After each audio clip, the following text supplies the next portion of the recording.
Hello everyone, my North American adventure continues today. Now, I accept that I got off to a sort of slow start with the slightly unwell RX-7 and then the Jeep Wrangler, but today I'm going to get straight to what I know you guys want me to be driving, and a real American muscle car. And actually this seems to be quite a timely review because this is the last Ford, Shelby, Mustang, whatever you want to call it, GT500. And it was only when I knew I was going to be able to drive one of these did I realise that a new GT500 is actually on the way very soon. So I'm very grateful to G, this car's owner, for bringing it to me, and also to my lovely host Trey for sourcing it, because, well, this is really the last of the old school performance Mustangs. That is to say, the one where they didn't worry all that much about how it went around a corner. They just put a massive engine in it and a load of badges with snakes on. So this car, for my European audience who probably aren't very familiar with it, is one of the, I think, 5th generation Mustangs. It's been heavily modified, and it has essentially the same engine as was used in the old Ford GT. There's a slight difference in that the Ford GT had an aluminium block, or aluminum as they'd say here, and this one has an iron. So this is about 100 pounds heavier than that engine, but is otherwise basically the same. Now, this car puts out in the region of 500 horsepower, 500 pound-foot of torque. Exact figures, not relevant.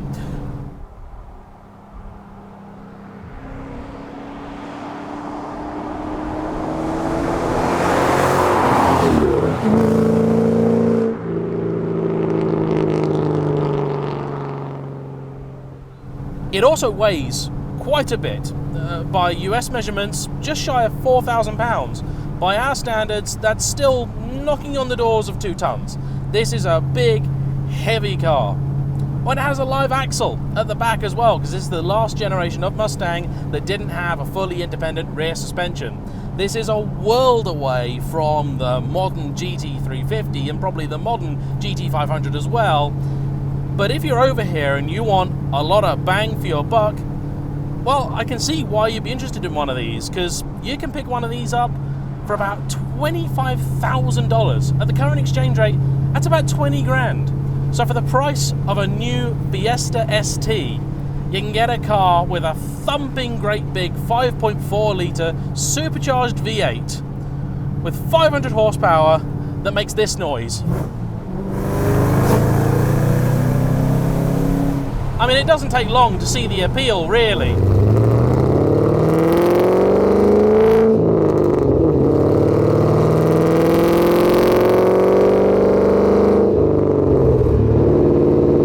And we're on a road that is not the natural stomping ground of this kind of car, but I thought it'd be good to take it somewhere like here because, well, I don't really want to review a car on the interstate. The scenery is freaking spectacular. And I've got the window down because I just want to enjoy that glorious Ford small block noise. There really isn't anything else quite like it. Now, the exhaust is not entirely standard. It's been only slightly modified. It's got 4 performance tips on the back, and a bit of the middle section has been mucked around with. The only other change to this car from standard has been an uprated clutch, which is a little tricky to sort of get away with, but on the move is fine. This has a 6-speed manual as well, which will of course please the purists. The new GT500 is going to be available exclusively with a dual clutch gearbox. Now obviously that's going to make it go faster round track, but if you're an old school kind of person, well, stick shift is where it's at. And as you would imagine, this car is quite big, quite soft, and actually remarkably comfortable. My experience with US muscle cars is somewhat limited, but this is reminding me in many ways of the Challenger Hellcat that I went out in not too long ago when I was out here last year. Now, just going to take a brief pause for a musical interlude.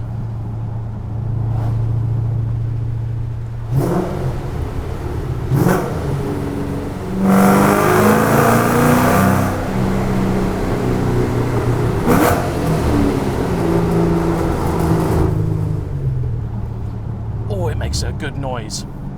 Now, it's not actually that fast. This is the problem when you have these big horsepower cars that also weigh the same as a small house. You see, this car on a drag strip will officially only do something in the 12s. To put that into context, my Evora did a 12.9, and that was with me driving, not really knowing what I was doing, wanting to be gentle on the car, and with what I was told was a pretty bad headwind. So if you want out-of-the-box amazement, it's not the car for you. However, out-of-the-box amazement is not at all what this kind of car is about, and this is not why its owner bought it. G bought it because you can modify the living daylights out of these things.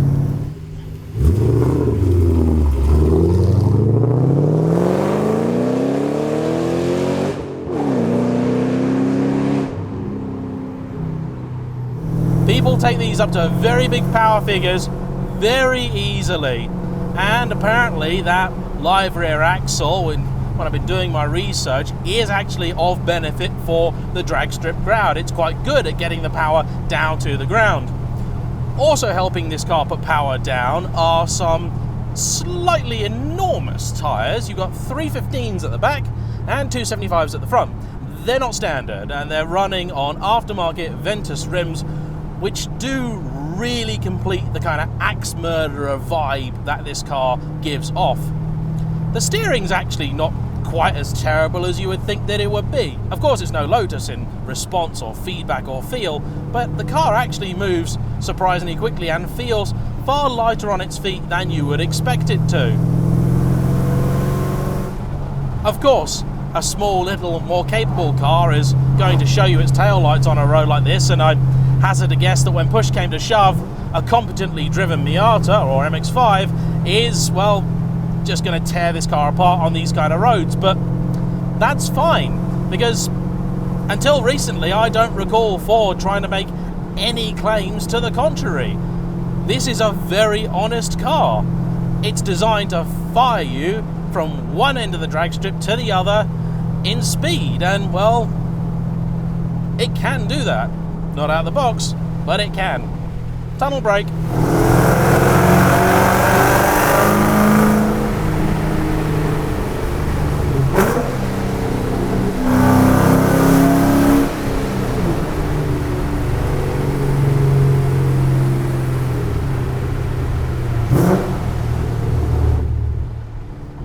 Heeling and towing it is not too difficult. I'm not brilliant at it. For some reason I never am when I'm over on this side, but I'm slowly getting used to it.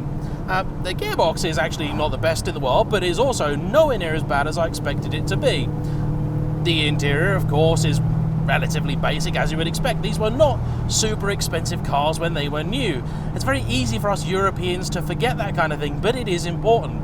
A Ford, if nothing else, should be a car for the people. It should always be the affordable alternative. And I suppose in many ways the appeal of this car is that you've got that Ford GT engine for a fraction of the price, and I mean, what's not to love about that?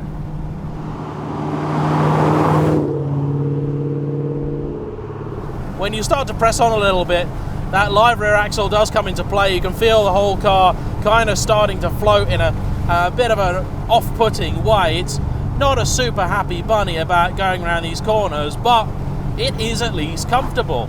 I try where I can not to spoil my own reviews by trying not to read any information or other reviews about the cars I'm about to drive. That's why I do occasionally make mistakes. But I did see a couple of snippets of information about these, and a few people complained about the fact that, oh, they did ride quite harshly. Well, okay, it's not a Cadillac, it's not super plush, but it's much better than I expected it to be. Probably helped by these extremely comfortable leather seats, which are partly electrically adjustable. It does just have that mid-gear go that you want from a muscle car.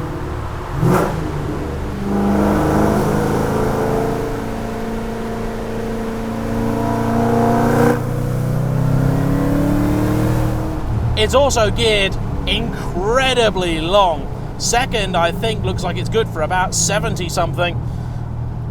And part of the reason that Ford did this was to try and keep that power figure under control. I imagine with the original 285 section rears that this car, in inclement conditions could be quite lively. On this nice dry road with these nice big boots that are quite warm on it, not so bad.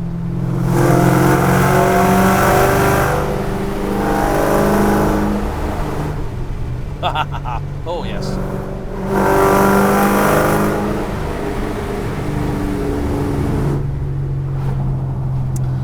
But the issue you then get is that when you are on the drag strip and you've got your car set up and you've got your drag slicks on and you can get the thing hooked up, that long gearing is potentially going to work against you.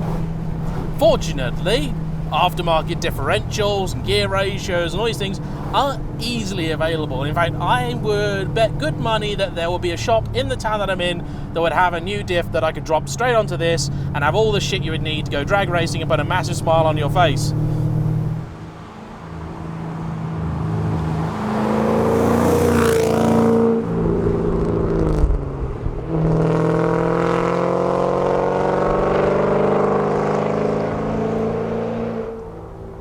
I mean, this is a car that just wouldn't work back home. It is massive. I mean, it looks huge, it feels huge. Yes, I know I whinge in every video I do about cars being big, but this truly is gargantuan, even compared to some of the stuff out here in the States, when you consider it's only really a 2+2, if you're being honest about it.